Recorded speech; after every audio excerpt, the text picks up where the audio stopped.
set up on here. It's recording. All good? All good. Okay. Back up for a second to start off by acknowledging the sponsorship. I apologize if you just heard me say this before I started recording. I want to acknowledge the sponsorship with gratitude in honor of Rabbi Chaim and Miriam Ravender, dedicated by Beth and Mark Epstein. And we're here today. We're going to talk about it. My name is Sarah Rudolph. It is April 1st, 2025. I'm not going to try to avoid any April Fool's jokes or anything like that. Nothing we say here is going to be a joke. Hopefully it'll be very serious and also very enjoyable.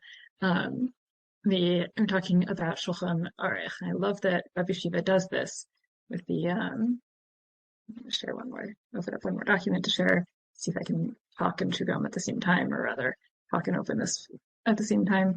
Do I need a PDF or a Word document these days? PDF is fine, or Microsoft Word. They both work. Hey, everyone. Okay. So in the past, I think it's gone back and forth with different updates and which one works. So while that's opening up, hopefully correctly handout.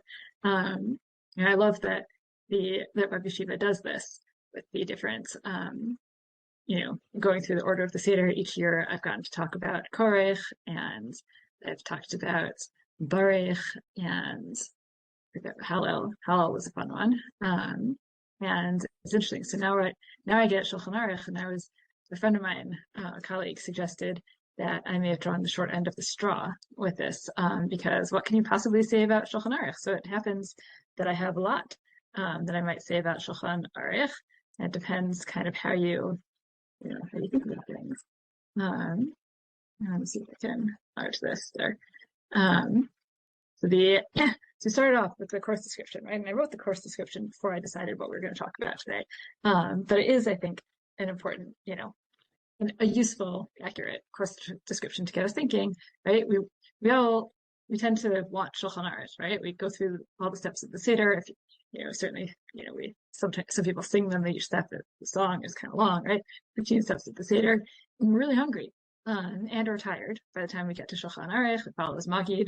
It's actually, I discovered recently, I had not known this, but it might help make sense of the Mishnah, that apparently there are those who say that originally, the earlier versions of the Seder would have the meal before Magid, which is fascinating. I had not heard that before, but I feel like now, I just came across this, and I feel like now I need to kind of go back and learn the Mishnah with that in mind, because it does get kind of confusing to see what's happening in what order.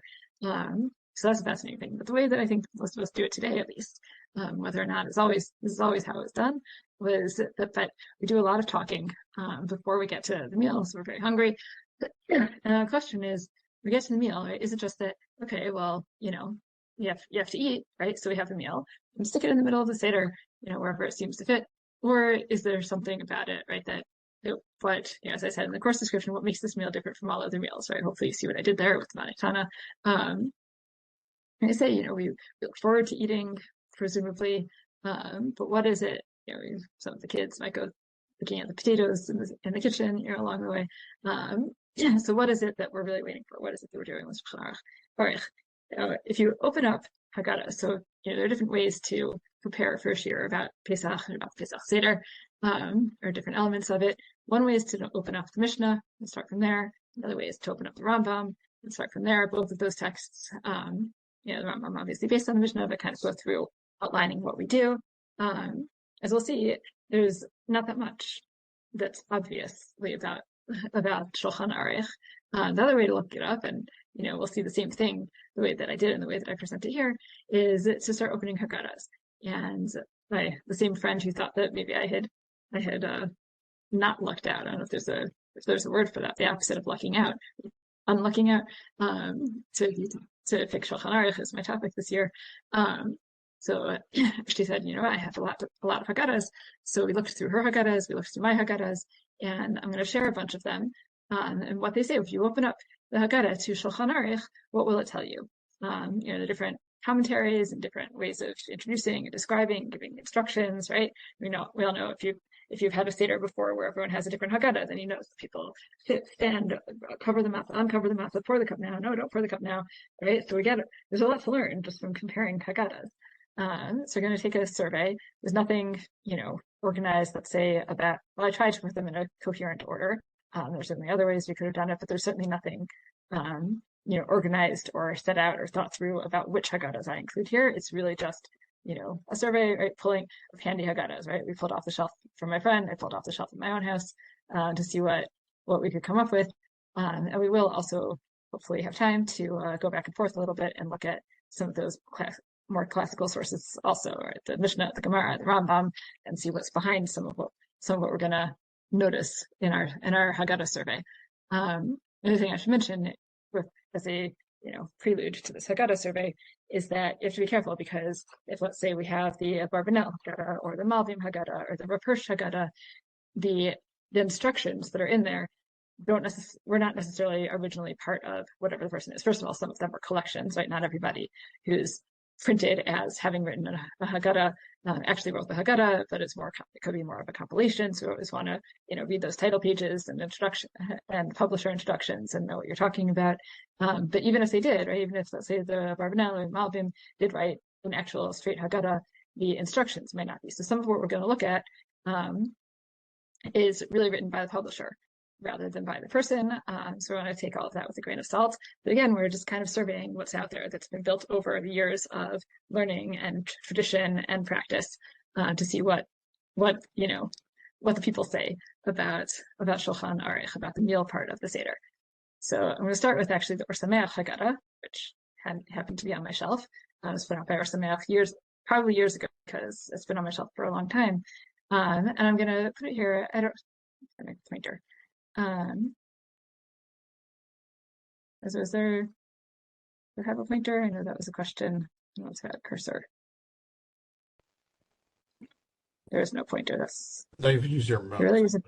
The mouse is your pointer. Right. Does the mouse show up then? Because I think it didn't used to. Yeah, right. Showing up. Okay, fine.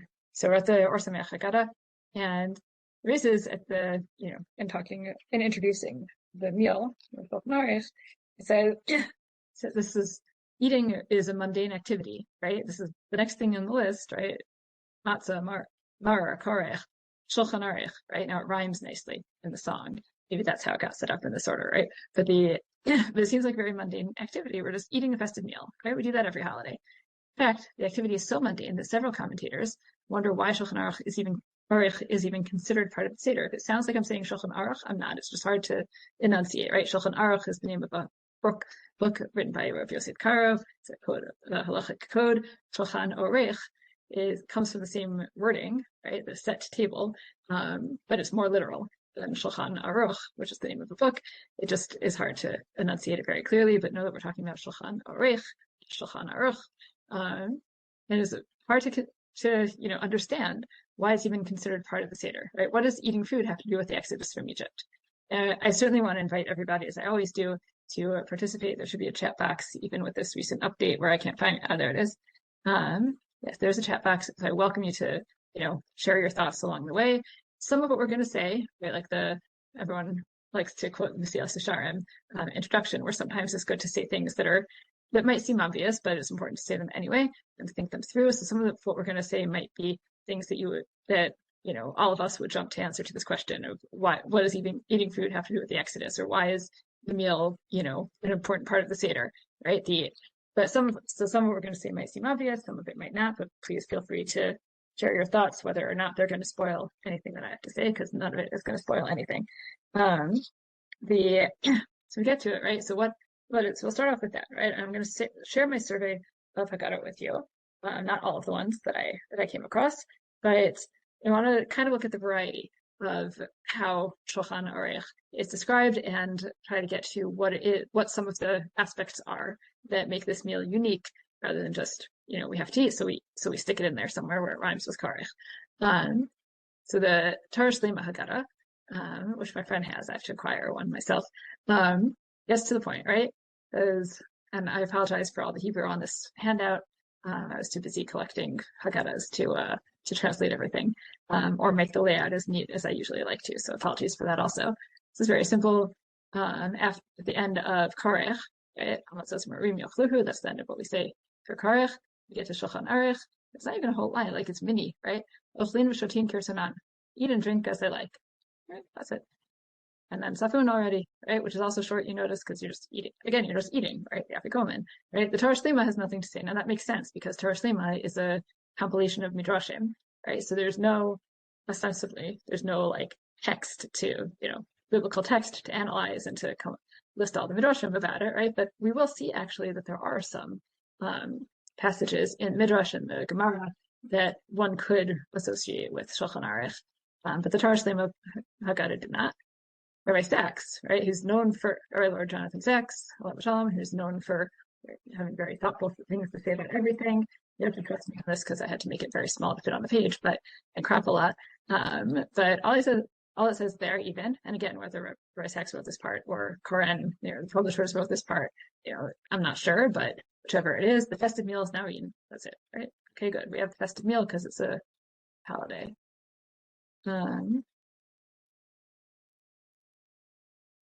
Hey, Ezra, how do I turn pages in here?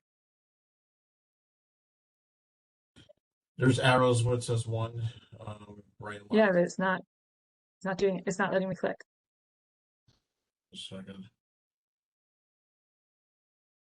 I'm trying to figure out how to navigate this new WebEx setup.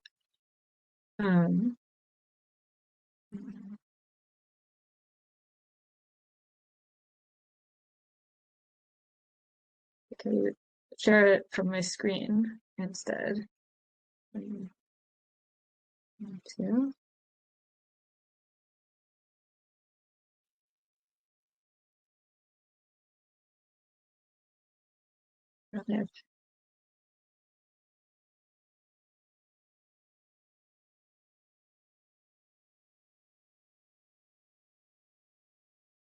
Thing in the Mishnah actually, where there's really nothing about the meal itself.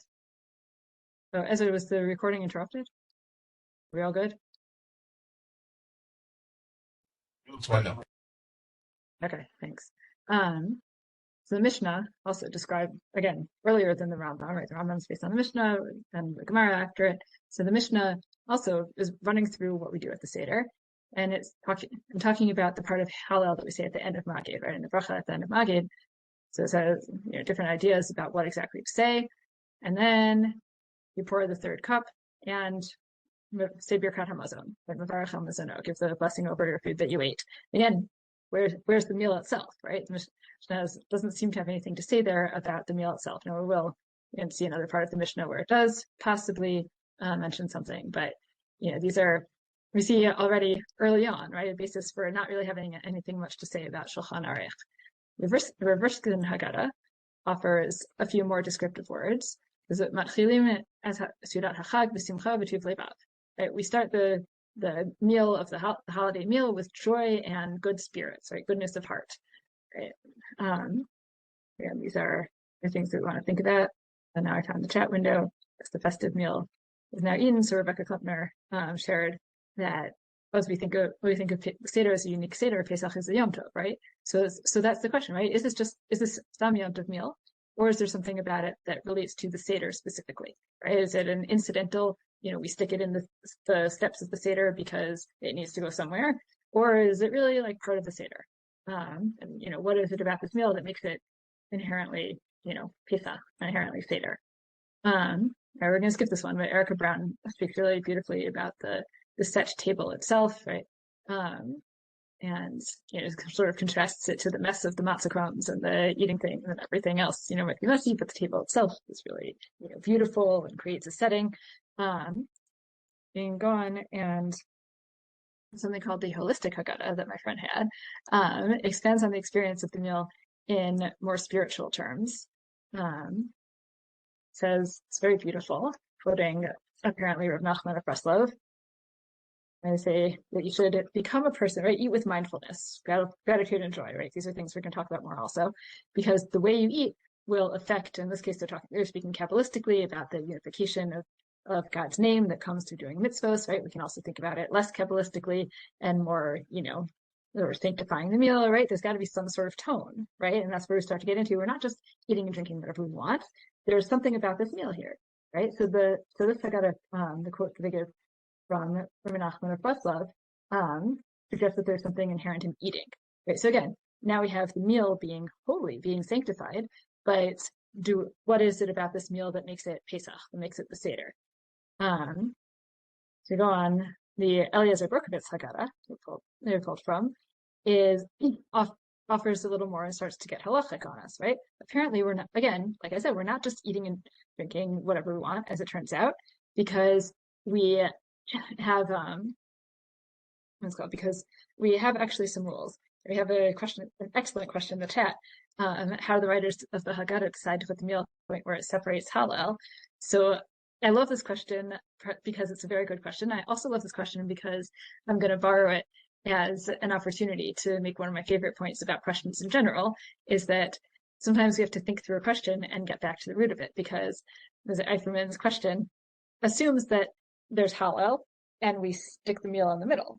Maybe there's a meal and we start Hallel before it and say Hallel later. Maybe also, right, there are different ways to look at this. If you were, those of you who learned about Hallel with me a couple of years ago in this series, might remember that we talked about the beginning of Hallel being attached to Magid, meaning it's not, in that case, we might not be thinking of the meal interrupting Hallel. We might be thinking of, we have Magid and then we have the meal, and then later on we have Hallel, but we take a little bit of Hallel and stick it onto Magid because that is part of what Magid is doing. We're supposed to be, as we said then, if I remember my own shir correctly, the idea of Magid is we're supposed to get in the framework and as if we were there ourselves, right? So and the whole idea of saying Hallel, especially on Pesach night, is in response to a miraculous event, right? Like you're in the moment and you're hit by the experience, and that's why we say Hallel at night, even though usually it's a daytime thing. So we say, we've gone through this whole story and I was there, right? I feel it, I'm there, I have to say Hallel, right? I burst out into Hallel. It's not the whole thing then, right? So there's a lot to talk about with that. It's a really good question. I will say the other thing, it's later on in the handout, another one of the Haggadot I opened up in my survey, quoted the Netziv and others, but I was not able to find it in the Netziv's Haggadah in the time that I had, unfortunately. So I can't say too much about this, but it was a fascinating suggestion that the meal is part of Hallel. So I don't know what that does to the technical count of the stages of the Seder. Are there really 14, not 15? I don't think so. But that is something to think about, right? So I'm going to go back to your question rather than picking apart your question. I'm going to embrace your question as you asked it, as a what does the meal have to do with Hallel? And again, it doesn't exactly separate Hallel. Remember, we had Magid and then we had Motzi, Matzah, Maror, Korech, right? We had those things, and then Hallel is not till a couple of steps later after the meal. So the meal is not really in Hallel, but we're going to see again, there might be this idea that it's part of Hallel. So we'll think about that a little bit also as well. And, so that's a good question to keep in mind. Get into it. So again, in our curated survey, because I put them in order that I wanted them, we're starting to see now a little bit of halacha, right? A little bit, we're not just doing whatever we want at this meal, right? But there are some things about it, right? Many have a custom to eat a hard-boiled egg at the beginning of the meal. In my family, that was egg soup. Hard-boiled egg, like crumpled up in salt water, basically. I don't know why that sounds gross. I don't think I ever partook. My husband's family has a hard-boiled egg and they dip it in the salt water. So I don't know how prevalent that is, but clearly our families both did this right at the beginning of the meal. Now, that's one thing. That's one of our do's, right? A thing that we should do. Then we have a don't. No roasted meat should be eaten, or it might be mistaken for the Passover sacrifice, which is an interesting thing because, are we really going to make that mistake? But it's a concern that the Gemara raises that's brought down as halacha, that we don't have roasted meat. Now, but it says that here, there are different minhagim about that also, and different traditions, which we'll see reflected later on. And some recline to the left throughout the meal.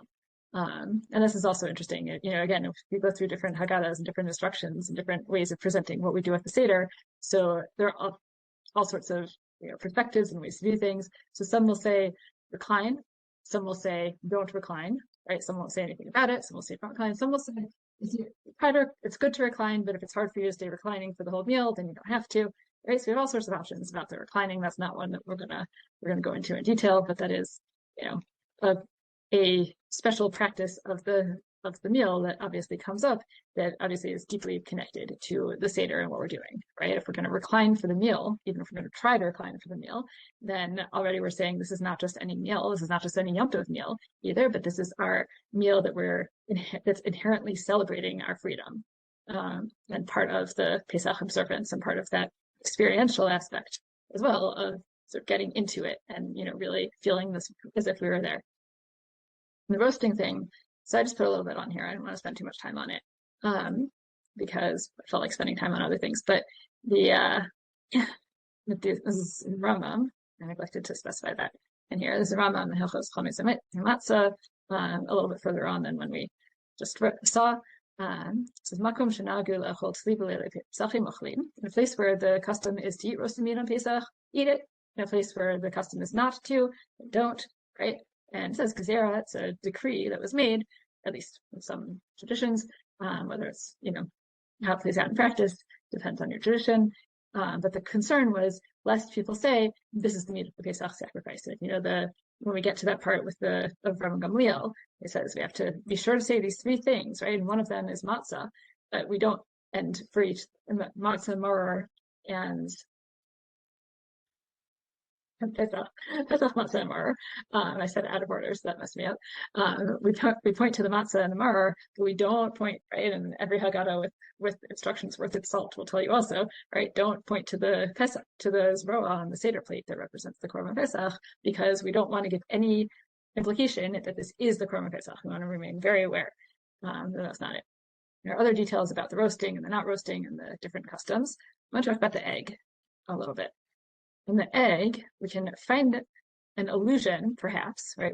It's possible that we can start with the egg from the Mishnah in Pesachim, although we'll see it's not so clear, right? We have an egg on the Seder plate, and we have this custom that the Rambam that the Haggadah that we were looking at just now, Berkovitz Haggadah, and we'll see it comes from the Ramah.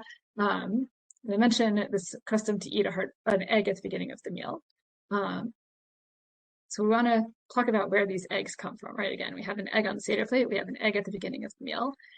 We'll see that it seems to get conflated a little bit in some sources, in some understandings. We want to try to, look at some of the background to that in the halachic sources. So we have, first of all, the Mishnah starts it off by mentioning two cooked foods, right? At the very beginning of the Seder, when we're bringing things out, right? And so you bring out all the different parts of the Seder. Hiviu lefanav. We're going to skip this part because it's not clear what it means. But the Hiviu lefanav matzah v'chazeret v'charoset ushnei tavshilin. Right, part of that list of what we bring is shnei tavshilin, two cooked dishes. And the translation here helpfully inserts the words at least. Right, so you're not limited to two cooked dishes, but the idea, right, somehow we must have two cooked dishes that are out for the Seder. Like, everyone actually wants to know remember that in the style of translation / commentary that I brought here from Saria, the bold is the literal translation, and the not bold is inserted to help fill out the sentence or to help explain a little bit, and things like that. So I want to always be mindful of the difference in what we're reading between the text and the explanation. Rav Huna says the two cooked foods are beets and rice. Then there's a little bit of an aside about Rava wanting to honor Rav Huna's specific suggestion, even though it might have been just a suggestion of what cooked foods it could be. But since he said those words, Rava tried to make sure to actually do that. And then there's more of an aside about, which I put out, about different opinions about cooking rice on Pesach. And I'll say, if you're Ashkenazi, you'll say, what, rice on Pesach? And I'll say, right, because that's a much later minhag to not eat rice on Pesach. Which the Miri actually alludes to, which we might see. So Rav Huna says still, again, beets and rice, whether or not that's specific, that he's saying you must have those two foods, or he's giving an example of what would be acceptable. Chizkiah says, afilu dag v'beit saf she'alav. It's unclear exactly how to understand this. There's some kind of dish that might have involved fish and egg that was like together, but it's separate enough that it could be the two cooked foods. Rav Yosef Amar, and I bolded this because you'll see it seems the closest to what gets picked up later on is halacha. Rav Yosef Amar, Tzarich Shnei Minei Basar. Rav Yosef says you need two types of meat. Echad zecher lePesach, echad zecher leChagiga. One as in remembrance of the Korban Pesach, and the other in remembrance of the Chagiga, the Korban Chagiga, the festival piece of is translated here. So just a little refresher on these korbanos, right? We often talk about the Korban Pesach and forget that there would have been another korban also for the holiday. So Korban Pesach, was sacrificed with much pomp and circumstance, and lots of special rules for it. Is distinctive from other korbanos, and that was eaten at the end of the meal. The Gemara talks about how it should be eaten al hasova, when you're already satisfied. But it can't be, and we'll see this later on, it can't be achila gasa. It can't be that you're so full that like, oh, gross, now I have to eat the Korban Pesach. Ew, I can't stuff it. I can barely stuff it in my mouth, right? Because that's not eating. That's not nice. It's not a mitzvah. You have to be somewhere in there. Now, al hasova, you have to eat the Korban Pesach when you're already satisfied. What are you satisfied with? So the meal was essentially, and again, we don't see it laid out, we don't see it talked about much in the order of the Seder as the Mishnah lays it out, but they did have a meal that came before the Korban Pesach, and that would have involved the Korban Chagiga, right? The festival, the special festival offering. So now Rabbi Yosef says, we're supposed to have two cooked foods, at least two cooked foods that we bring out to the Seder table. And one of them is a remembrance, right? He's talking after the Beis Hamikdash was destroyed, they don't have the korbanos anymore, but we should have these two cooked foods in memory of the Korban Pesach and in memory of the Chagiga. And then Ravina says, Afilu Garma Bishula. Ravina has his 2 cents of what it could be. You could even count the meat and the gravy in which it was cooked, which is interesting. Also, I think I saw somewhere else the meat and the soup and its soup, right? That might just be another translation of this or a different nuance. So we have these different opinions in the Gemara of how do we define these two types of cooked foods that the Mishnah says we should bring out to the Seder table. So the Meiri, I think, is helpful in kind of taking us down the line of where the halacha goes from here. Says again, in the Mishnah, it's a mitzvah to bring out two cooked foods. I apologize for the lack of translation, so I'll just talk us through it. And these two cooked foods, the Gemara, this had a dispute about them, right? The rabbis in the Gemara disputed about what they could be, right? He talks a little bit about the rice on Pesach, and he mentions the reason for the kidney thing, and those who don't eat rice, it's because they're like worried that the grains might be similar and might get mixed up. So it's interesting to see how he talks about it, but not our topic. And there's some who say he talks about what the fish and its egg might refer to, and he says, and there are some of them in the Gemara who required two types of meat, one in memory of the Korban Pesach, the hutzli, and that should be roasted, and that one should be cooked, right, in memory of the chagiga. So there's a lot of discussion about that also, which we're not going to get stuck, drawn into about roasted versus cooking, and how they should be prepared. And he goes on, B'lashon zo pasku gedolei hamechavrim. Meiri has a really interesting, I'm going to call it like a quirk almost, where he refers to specific gedolim as based like by these nicknames in plural. Not sure why. I forget offhand actually who Gedolei HaMechaber refers to. It might be Rambam, but I don't remember offhand. So whoever it is, right? This is who he respects, and as the Abalo and the Pesach is Gedolei HaMechaberim, literally meaning like the great ones of the authors, right? Which is a plural term, but it refers to, I think, Rambam, that I could be mistaken, but this is how he thinks we paskin. He says that's how it's paskin, right? And this is indeed what we should do. Says how, nevertheless, right? Even though it says even though Rav Yosef said two kinds of meat, he says the custom that's prevailed is a zroa and a beitza, right? The like arm, right? A wing, let's say, of of an animal on the Seder plate and an egg. Okay, so it sounds like he's talking about the egg on the Seder plate. And then he gives an explanation for why it would be, like, how do we come to an egg, right? So he mentions a midrash. Again, I said the Torah Shlema could have had what to work with in finding midrashim to cite. So he says there's a midrash. I think I saw it elsewhere quoted from the Zohar. There might be multiple sources. That there's a play on words because the Aramaic word for bait says bea, and that, which also the same root in Aramaic means like want or desire.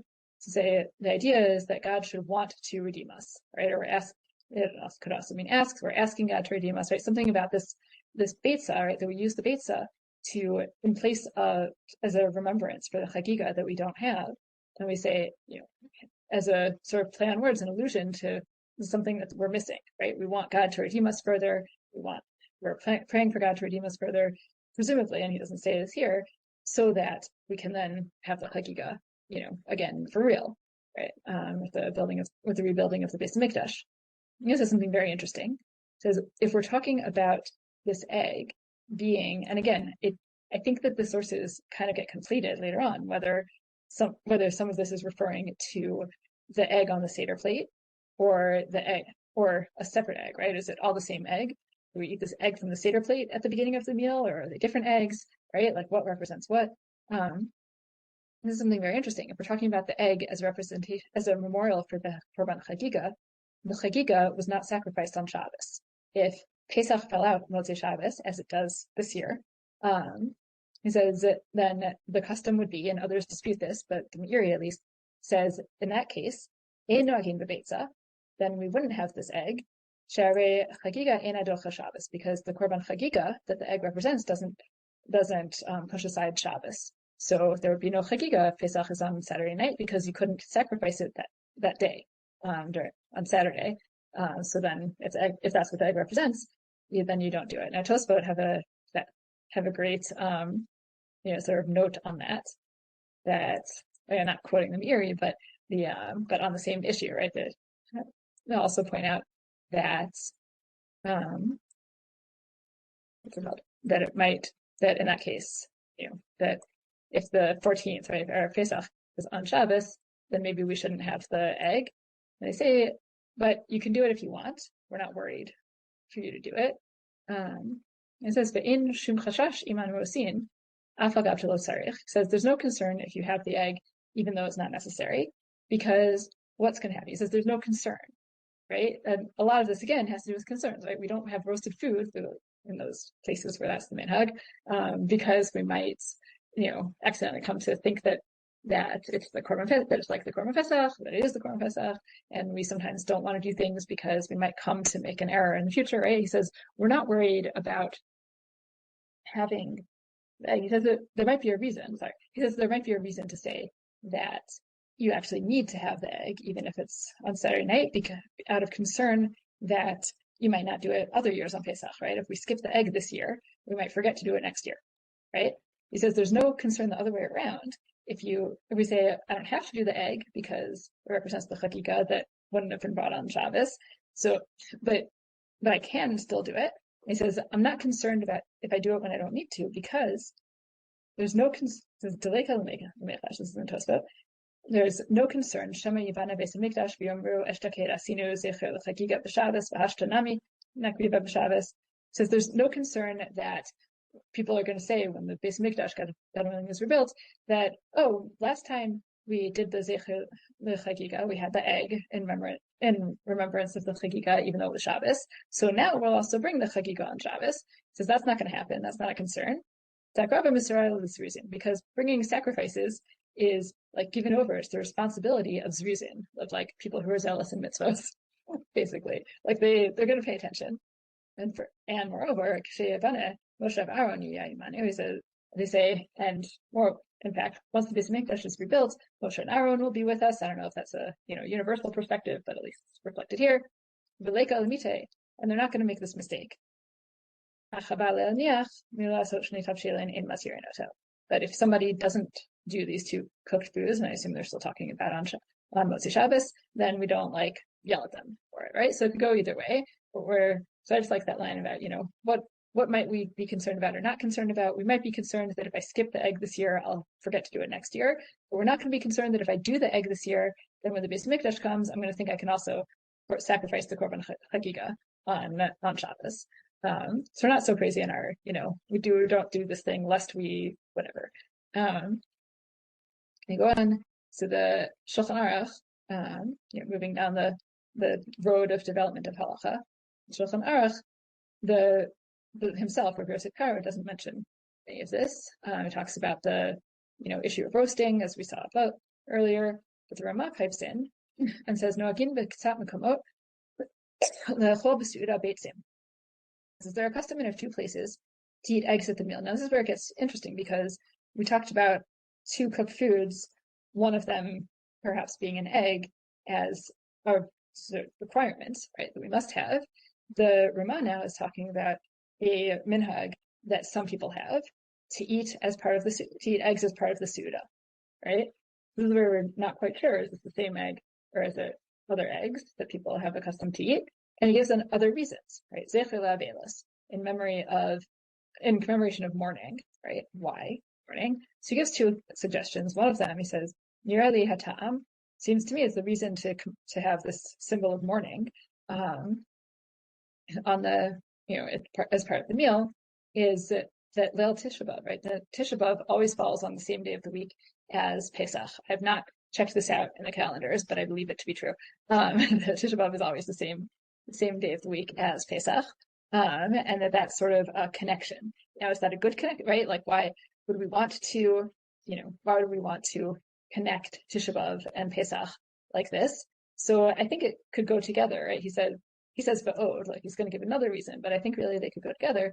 Zecher l'chorban shayu makrivin korban Pesach, right? To remember the destruction, because they used to have the korban Pesach, and now we don't, right? He doesn't finish the thought, but presumably he's saying, and now we don't, right? So it could be a calendrical kind of connection that we want to mark by eating an egg as part of our Suda on Pesach, or it could be a little more deeper than just the dates on the calendar, but what's behind that connection, or what might that connection spark for us, is the reminder that, look, we don't have this anymore. Now, of course, and again, we'll see later, you'll see if you do your own Haggadah survey, I'll talk about the egg differently, right? Those who mention a custom of eating eggs as part of the meal, as part of Shulchan Orech, some will give the explanation that it represents the chagiga, which seems to be for the egg on the Seder plate. Some will give the explanation that it's a symbol of mourning, right? Maybe connected to Tisha B'Av, maybe connect as a commemoration of the fact that we no longer have the chagiga, right? So that's what I mean when I say it gets conflated a little bit. Now we could be talking about eating the egg that's on the Seder plate, right? And it's all one egg. Or we could be talking about two separate, practices with an egg that are involved in the Seder. But again, the reason this is, significant to our topic of Shulchan Orech is that eating an egg at the beginning of the meal is this custom that the Rama at least mentions that seems to be pretty widespread, at least in Ashkenazi communities. I'm not as familiar with Sephardi tradition, and certainly coming from the Rama here. And that becomes, a kind of marker of what's special about this meal, or about something about this meal.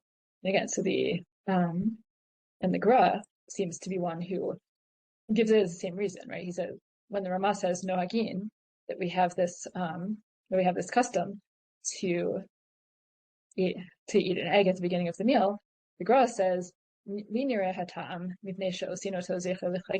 Gra says it's because of the chagiga, but tzarich le'echol, and you have to eat it, right? Don't get stuck in this, like, there's a custom, some people do it, right? He says, like, you got it. It's a real thing, right? You have to eat it. Right, we're gonna scoot down a little bit. And the Mishnah Berurah commenting on quotes the Gra and comments on it. Ulefize near ed yeheder le'echol gam b'leil aleph otabet sasha al hakara. Because based on this, right? If we take the Gra's explanation, then it seems that we need to eat the egg that's on the Seder plate, right? The egg that's for the that's a marker of the chagiga on the first night also.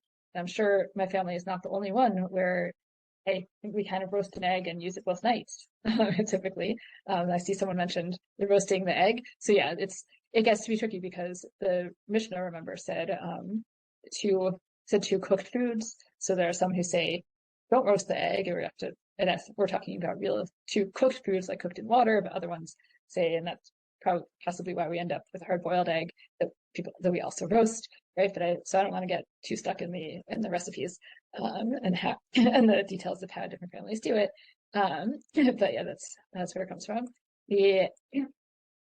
So Mishnah Berurah points out that according to the Gra, right, if that we really should be eating the egg that's on the Seder plate that represents the chagiga. We should be eating it as part of the meal, and then we need one for the first night and one for the second night. But he mentions also shar beitzim she'ochlin hu mishum she'tarvev haminhag. But this minhag kind of increased, right? So people eat other eggs as part of the meal, and that's like a furtherance, right? It's hard to, I'm not sure quite how to translate mishtarvev here, but it gives me the sense that like things have grown, right? Or people do things not necessarily precisely. Okay, I'm going to skip a bit. But if you want to see any of that in English, I will clean it or post the handout on the website later. I didn't get to do it before class. But the Heritage Haggadah from Eliyahu Kitov mentions this Mishnah Berurah and the Gra, and possible distinction. And again, others present it all as an egg is an egg, and this is why we have it because it's chagiga, or whatever it is, and it should be eaten. There's one other interesting Haggadah that I came across in my survey. The JPS Haggadah gives historical introduction, translation, and commentary, right? So apparently there's a Roman phrase from eggs to apples that refers to like the beginning of the meal to the end, and they suggest here that might be responsible for, that might be part of the root of this idea of starting Shulchan Orech, of starting the Pesach meal with an egg. I don't know of any minhag to end the meal with apples specifically. We do have apples specifically in the charoset, according to many at least. But that's discussed in the Gemara. I don't know of anything about having apples at the end, but at least some remnant of classical history might be present in this practice of starting with an egg, but of course with the meaning that we give to it. You talk also. We shift a little bit from the detail of what we eat, right? Of what we do and don't eat, right? We don't eat roasted meat unless it's your minhag.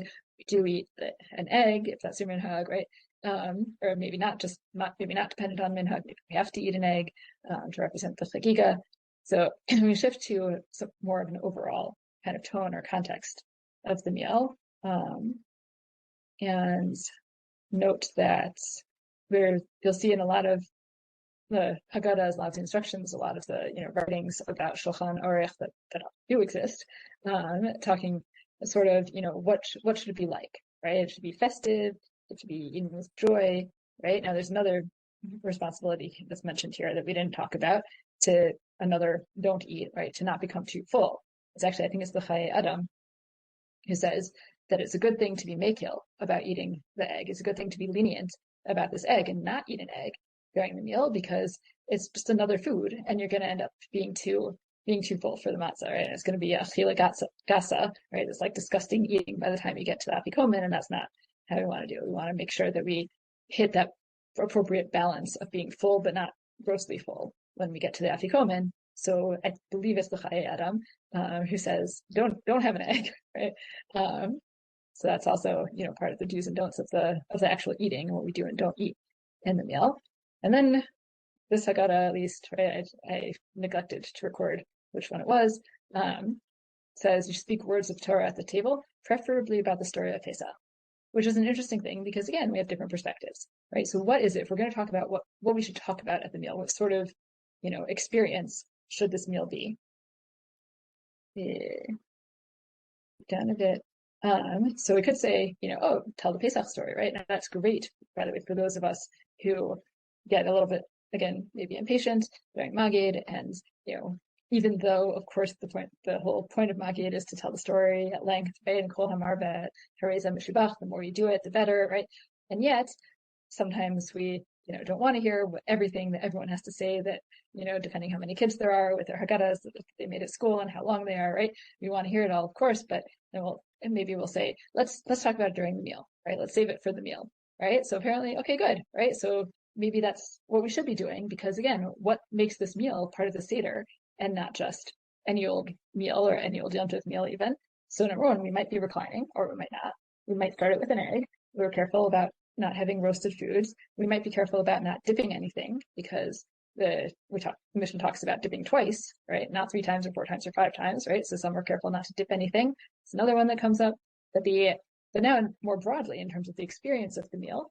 So maybe we should indeed be saving some of our Divrei Torah for the meal so that we can enhance and make that part of our Seder experience, and not just a meal that happens to be in the middle of the Seder. And the Noda B'Yehuda Haggadah, it takes a slightly different spin. He says Bil Mod. You can see my mouse over here, second line up, a few words in Bil Mod al Shulchano. He should learn at the table Inyanei Achilat Pesach, right? The matters of eating the Pesach, or Mishnayot Pesachim, right? You should learn halacha about the Korban Pesach. Maybe you should learn Mishnayot, right? So not just telling about the story, but learning, right? Which to me is a little bit more of a technical kind of thing. There's another Haggadah, and I didn't write down the source for this either, but I actually saw it in several places, that Rav Yaakov Emden apparently, here it says Katav HaRiabetz, who presumably is Rav Yaakov Emden, says that the learning on this pure table before Hashem on this night should be in the chapter of Achilat Pesach. To be learning about the rules of eating the Korban Pesach. Now, one thing that I love about this is that he doesn't say we should, while we're eating our meal, we should be learning about the Korban Pesach. He says the learning at this meal should be about the Korban Pesach, meaning of course we're learning, right? He's like, that's like an assumption, right? So again, how we phrase things, how we phrase questions makes a difference, and how we phrase statement, right? How we phrase anything has a different nuance, right? So of course we're learning. The learning at this particular meal should be about the Korban Pesach. And he said, why is that? Because in our many sins, right? Because Nebuch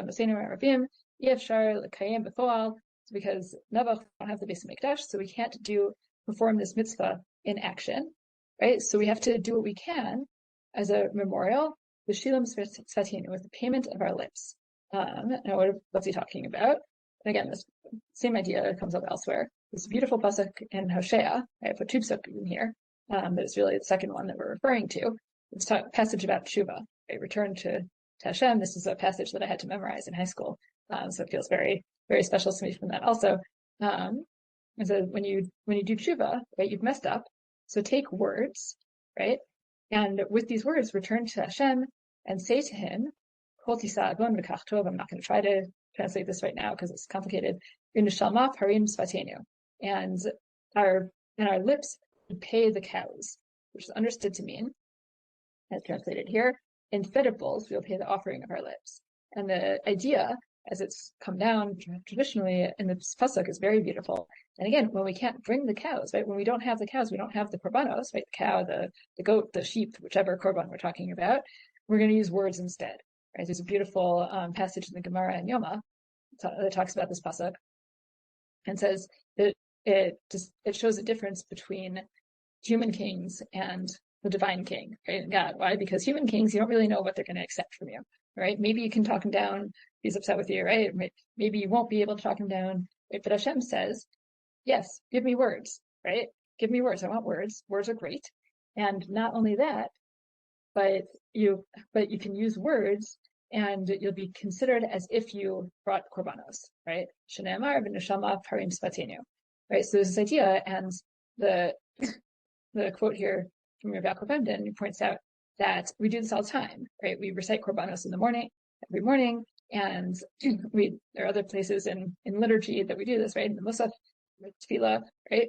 We say the words of the korbanos that we're not bringing, and because we're saying, like, look, God, this is what we can do, right? So we sit at the table, and while we're eating, of course, we haven't gotten to the Korban Pesach stage of the Seder yet, right? That's past the meal, and Sapun when we eat the Afikomen, but we sit there and the Noda B'Yehuda, based on Rav Yaakov Emden and others, say also that what we should be doing at the meal is learning the halachos of the Korban Pesach, because that way, so we should be considered as if we did it.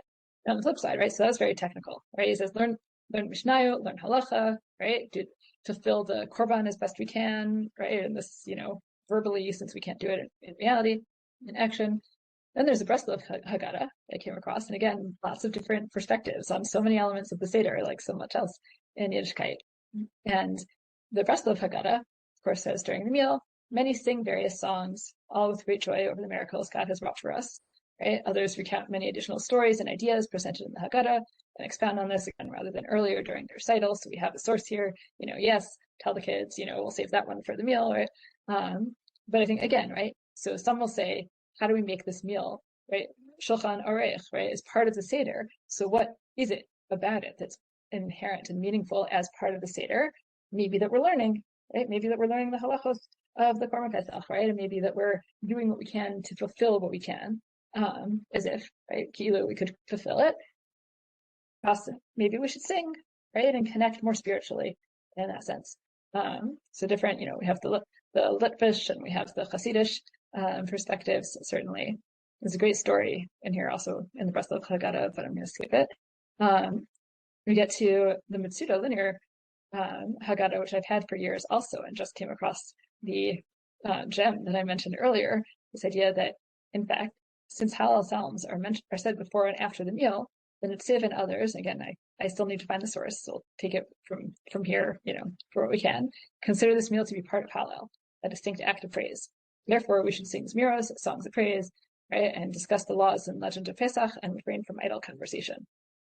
This is a more general approach, right? You have the singing and you have the laws, right? But ultimately, this idea that that the meal coming as it does, again with other things also, but it comes between two parts of Hallel. So maybe we should keep that Hallel going through the meal, right, and elevate our meal that way, with praising God and keeping all of that in mind.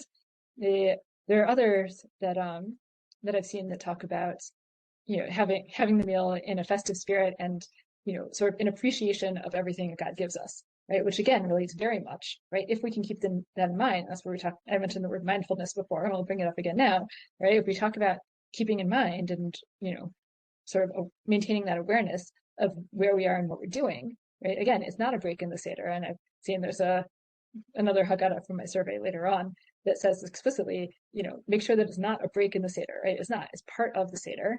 And what we're doing at the Seder is reenacting, right, and reliving the Exodus. So part of that is appreciating everything God does for us, right? Dayenu, right? He took us out of Egypt and he feeds us, right? And here we are free, and maybe we're reclining and maybe we're not reclining, and maybe we're eating an egg and maybe we're not, but whatever it is that we're doing, we have this beautifully set table, right, of Shulchan Orech, and we're living it up, right? But we're living it up because in appreciation of the fact that God lets us. Now I have to segue from that. We're kind of out of time, but I started late, so I won't be offended if anyone goes, but I'm also, want to keep my few minutes that we lost at the beginning from technicalities. We segue from the kind of enjoyment of the meal, right? So we have different ways we can think about enhancing the meal. We can think about the learning or the discussion of the story of halachos and or the story that we do at the same time. We can think about singing and the connection to Hashem. We can think about remembering to be mindful of appreciation to Hashem for the miracles of Pesach and also for the food that we have right now, and that all kind of, goes together. And we're singing and praising Hashem for all of that. At the same time, what does that do? What does that do in terms of, our perspective on the meal? There's a very important line in the Rambam and the Halachos of Yom Tov, where it says that possibly you've heard before, can't be said too often, right? Shivat Yimei Pesach, right, for the holidays of Pesach and of Sukkot and all the Yomim Tovim, all is forbidden to eulogize or fast, right? These are happy days, right? So again, if we're talking about rejoicing, right, and being happy, and how do we make that elevated? Rambam says very importantly, right, and says it's an obligation to be happy, right? We're supposed to rejoice, right? It's part of the mitzvahs of the holidays. Well, a couple of things, right? First of all, he says the real simcha, according to the Rambam, that the pasuk is talking about, the real joy that the pasuk is talking about, is in fact the korbanos that we eat, right? He says the chagiga itself, as well as any others that might be brought to help, feed everybody. He says that's the real essence of the simcha that the Torah is commanding. But we also rejoice in other ways, right? We also include other ways, right? Even though the rejoicing in the verse refers to these peace offerings, there's more explanation here from the footnote from WebYeshiva.org. Nevertheless, included is for a person and the whole family to rejoice, each in the manner appropriate for him. You may have heard, right, the idea that the men have meat and wine and the women get nice dresses and the kids get candies and sweets and nuts, right? So however we understand that and however we each apply that to our individual, modern day individualized things that bring us joy, right? The idea is that, first of all, our joy should be in the mitzvah of the chagiga, which again, Navach we don't have now, but we do our best, right? So we rejoice with what we can, and that's the food and the atmosphere and all of that. However, right, when a person is eating and drinking, so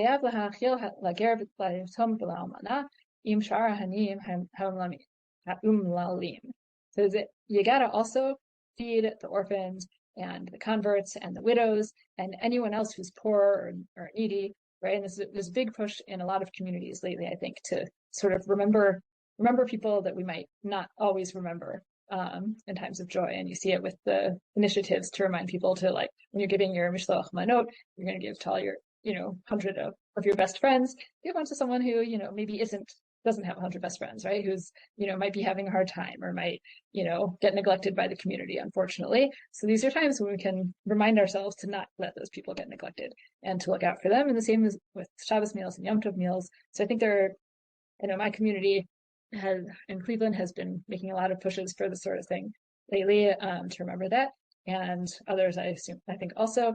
And it started from the Rambam and probably before the Rambam, right? But he says it very beautifully, because what he says is someone who locks the door and eats and drinks with just his family and doesn't give food and drink to the poor and the mari nefesh, that's the bitter of soul, in simchas mitzvah, that's not the joy of the mitzvah.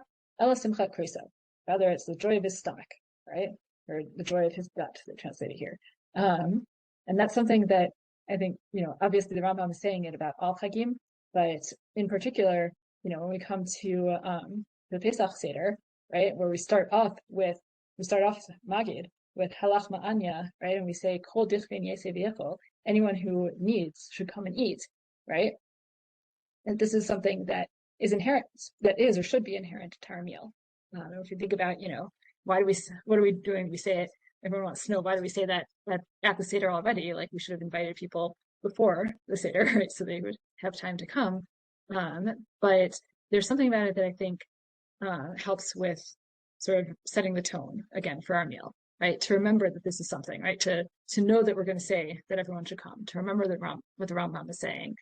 There's a great line that actually shows up in a lot of Haggadahs that I find fascinating. The Zaher v'aniyim al shulchano, that a person should be careful regarding poor people at his table.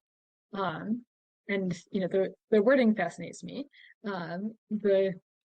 What I get from it, right, as what I think it means, and it comes up again in a lot of Haggadahs. I'm not sure where this phrasing originated, but I've seen it multiple times, specifically about the meal, about Shulchan Orech.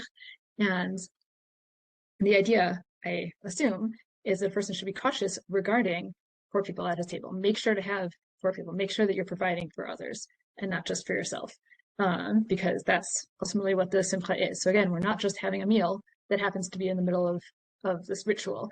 The meal is part of the ritual, right? The meal is part of the spiritual and the religious and the significant and the commandment, is part of all of that, and it has that significance. And we have to make sure that we keep that in mind, that we elevate our meal so that, again, which other minhagim our families have to eat or not eat, right? Eat the egg, don't eat the egg, eat roasted meat, don't eat roasted meat, dip, don't dip, right? Recline, don't recline, right? All those technicalities. We also need to make sure that this is a meal that deserves to be surrounded by halal. I'll come back to that again, right? We want it to deserve to be surrounded by halal. We want to keep that focus in mind as we're eating. I have to quote this beautiful passage in the Gemara. It actually appears in, I think, 3 different places in the Gemara. But this one gives it a context that I appreciate it even more, and I think again relates to that kol dichrin yesei v'yechol. There's a quote, and I didn't include the whole thing, but Rabbi Yehuda says three things that are like good, right? That it's good to take your time on. Right? And one of them is it's good to take your time at the table. Ma'arich al shulchano, right? Someone, there's a virtue, there's an advantage in spending a long time at the table. I take this very much to heart because we're the sort of people who, but even if we don't have company on a Shabbos afternoon, my kids' friends might show up and we're, just, sitting down to dessert. Maybe we're just sitting down to the meal at all, or and they're already done with their meal, right? It has happened on more than one occasion. So, I can appreciate the value of taking a long time at the meal, but the Gemara seems to have a specific reason for it. And it says, why is that a good thing? Because the longer you're at the table, the more chance you have for a poor person to show up, and you'll be able to feed them. You have the food right there, and at least as the Steinsaltz commentary explains it, without that they won't have to wait, right? That you'll have it right there, and that's the idea, right? We spend time at the table, right? And so the Gemara learns this from a pasuk in Yechezkel that mentions mizbeach and then calls it a table, and and says, what do you mean, right? Are we talking about a mizbeach or are we talking about a table? Which one is it, right? And the answer, right? So the answer is from Rabbi Yochanan and Rabbi Elazar that say, when the Beis Mikdash was standing, the mizbeach was there to atone for people, right? We had the altar, we had the korbanos, the sacrifices to bring atonement to people, and now that we don't have that, what can we do? Shulchan Orech shel adam mechaper alav.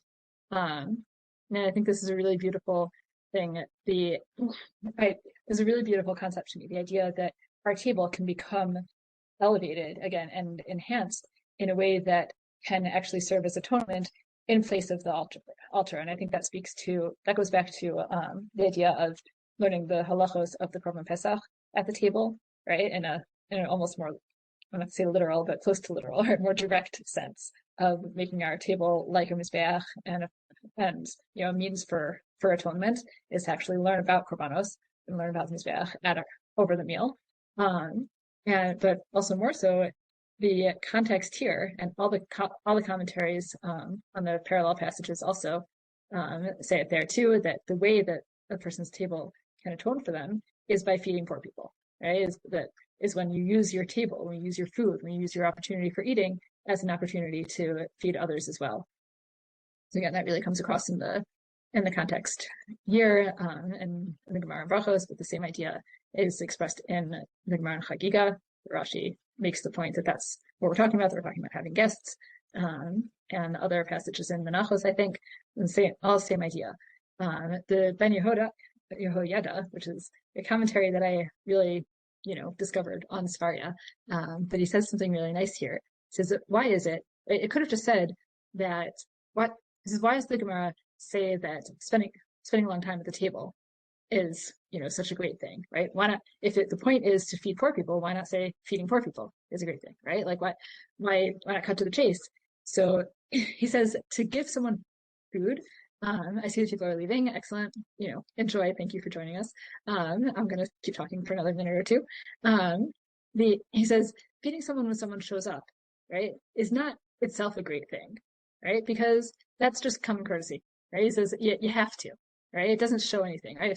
If you're sitting there with your meal and a poor person shows up saying, I'm hungry, of course you got to give them a piece of bread, right? He says that wouldn't be so exciting or so exceptional, right? He says the real essence of the kapara, of the atonement that we're talking about, is if you lengthen your meal to create that opportunity, right? He says it's not about the giving to the poor person itself, it's about your wanting to give the poor person. That if you stretch out your meal because you're so hoping, right? In this description, he doesn't mention Avram here, but it reminds me of Avram, right? The idea of Avram like sitting outside his tent looking for guests and being, hoping the guests will show up and being ready and waiting for them, right? He says that's how the Ben Yehoyada, the Ben Ish Chai, explains this Gemara. He says the real idea is that who sits at the table, so because he's rodef achar hatzdaka, because he's chasing after the opportunity to help people out and creating a situation where that opportunity will arise. So that's really what the Gemara is talking about, and that turns your table into a mizbeach and a means for atonement. And in that case, even if no one shows up, right, you still get the credit, right? Because again, it's not about what you do or don't do, because if a poor person shows up and you don't feed them, like that's who would do that, right? It doesn't show, the actual giving them doesn't show as much as you're wanting to create the opportunity to give them, because that's what it is. And that's what I think we can go back to, again, why do we say kol dichbein, anyone who wants, come and eat, when we're already sitting there? It's not because we're pretending to invite them. It's not because we're paying lip service, hopefully. It's because that's the essence of the atmosphere that we are trying to create and that we're hoping for. And hopefully we do have, people at our table. I always find it hard on Seder night specifically, honestly, because it's just so late, and I hate to invite people to watch me fall asleep in my soup. But ideally, we should be having guests and creating this opportunity and turning our table, always, but especially on Seder night for Shulchan Orech, it should be a table that is really an essential part of the Seder overall and what we're trying to accomplish and express at the Seder. There's obviously more good stuff here that I will leave for people to peruse on their own. I will note that for those who noticed that the excerpt I read from Lor Sameach Haggadah said that, it's mundane and, why is it even part of the Seder? So, and I didn't include the answer. So if you were, trembling with suspense there, I put the rest of it at the end of this handout. So again, I will add it to the WebYeshiva site at the end afterwards. So I thank you all for joining me again. There's one bit in the chat that I didn't mention, the point that we do need to be mindful also. Through all that mindfulness, we also have to be aware of eating the afikomen before a certain time. And yeah, that becomes, again, a tricky part of the rules of the meal to balance and make sure that we're having this meal appropriately. I think, yeah, I'm not going to pass it on how careful we have to be to eat the afikomen before chatzos at all. I think probably a lot of families are more careful and a lot of families are less careful, and some make it and some don't. But yeah, there's a lot to keep in mind as we have our special Seder meal. But thank you everyone for joining. I enjoyed learning with you, and I hope we'll do it again. Very much. Have a good week. You too. Thank you. You'll be here next week, right? What? No, this is my only one for now. Okay. Have a one off, but thank you. You too. And bye. Hopefully I'll be on WebYeshiva again soon. Okay. Bye.